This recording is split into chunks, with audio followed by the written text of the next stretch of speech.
to get everyone on the same page here.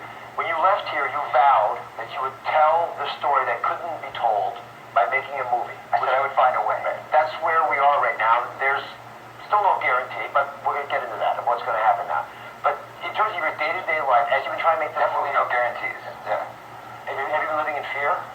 Okay, so let me break it down for you a little bit and explain to you that there's elements of this that the reason why this has been so difficult, which there's a multitude of reasons, but one of the main things is a lot of the people who were pushing me and saying, you got to do this, were victims that knew about what was going on. And I would say to them, okay, if you're with me, but I'm going to need you to back me up. I'm going to need your word. I'm going to need your testimony. And we would schedule the plan. I would get the crew there, and all of a sudden these people would back out on me and say, oh, well, we got death threats.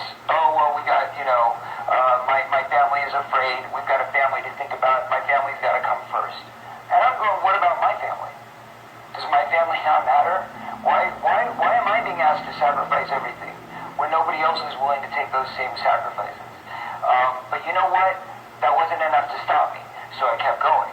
And then another thing would happen. Then I get stabbed. Then I get, almost run over. I mean, it's just one thing after another that have happened over the last 3 years. And even with security, these things continued happening, and the death threats, and the attacks on social media. So this is how they do it. They do it through intimidation. So this film that we've been talking.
Hello everyone. Once again, this is Dare to Speak. And this is a another very touchy and controversial subject. And from what you just heard from Corey Feldman, when he was trying to expose the Hollywood vultures, these pedophiles, these big hotshots and movie actors that he's accusing, and he's risking his life and the life of his family and stuff like that. This is a very hard thing for me to talk about.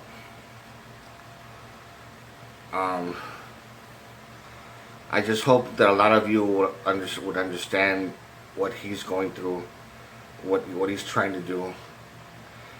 It's very understandable. There's a lot of people that are victims, and they want someone to fight for them. They want to get it okay. But then if you want me to fight for you or expose the truth, you gotta back me up. But that's the thing: the evildoers, the perpetrators, and everybody else that they're connected to in power, in Hollywood and stuff like that, in the film industry, in the music industry, and things like, and everything else, sports, whatever, everything else. They're so powerful they could easily intimidate their victims. They could easily intimidate them. So they're afraid to come forward into. Because they don't want, of course, no one wants to die. No one wants to get murdered. No one wants to get, snuffed out just because you're trying to protest and speak your mind. Of course, no one wants that to happen. And no one wants their loved ones or their family members or people that they care about, that they love so much, to be snuffed out or killed or hurt. Of course nobody wants that, but when you're put in a very fucked up situation where you cannot at the same time keep your mouth shut about it and just allow these bad things to happen. So you don't have a good choice. These people don't have a good choice. But at least they have a choice. It's extremely fucked up. It's so fucking unfair. And people like that are just fighting an uphill battle. But the worst thing you can do, in my opinion, is quit. And just allow this shit to happen and happen. To me, that's just my opinion. That's my opinion on that. So, and the one thing that I have also noticed, I mean, aside from the people that are afraid to come forward and talk about it or to help out, celebrities of all sorts, you know, movie actors, singers, sports people, whatever. Do you also notice that the ones that are brave enough to say that this guy raped me, or this person raped me, I was raped as a little kid when I was a child star, and this happened and this happened and this and that. The ones that are brave enough to come forward and talk about it, do you notice that they're all like act crazy, and they're all getting involved in drugs, and anything that'll make it look like they're crazy, that they don't know what they're talking about. That's one way that they would destroy that person's credibility. They would just literally destroy it, so they could no one could take them seriously. Like, this guy's acting nuts, whatever. Well, I mean, I'm sorry, but if you were raped, I mean, I know what it's like, you know, to be molested when growing up as a kid, in ritual abuse. You know, I know what it's like. And, you know, I lasted for like about 3 years, I think. I was very young, but these people have been suffering it consciously. They didn't have their memories deliberately erased like me, you know, using witchcraft and stuff like that. But with them, it happens for so many years, and then that's why they become drug addicts, or that's because they get into trouble. That's why they have anger issues, and they get thrown. They're in and out of jail and stuff like that.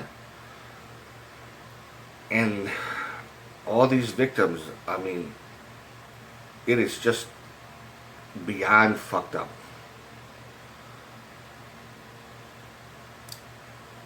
People are afraid to come forward, but the ones that come forward are usually go overboard with their anger, and they act crazy and they do crazy things, and they're on the tabloids. They're on, you know, like so and so was driving drunk, almost killed somebody, or almost whatever, this and that. He was acting crazy in court, and then later on they find out that he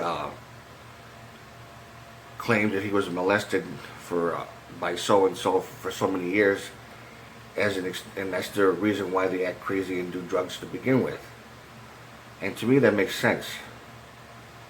But their credibility is actually damaged. If you like this video, give it a thumbs up. Any questions or comments, you know what to do. The same old, same old. And I don't know. And to all of you, take care.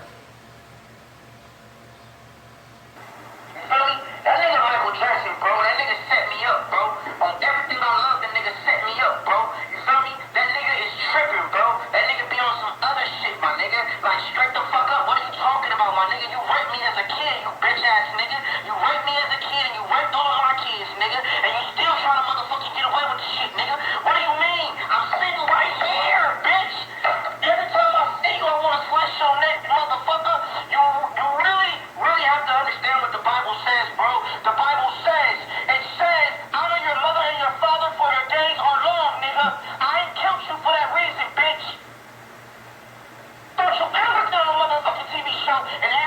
the motherfucking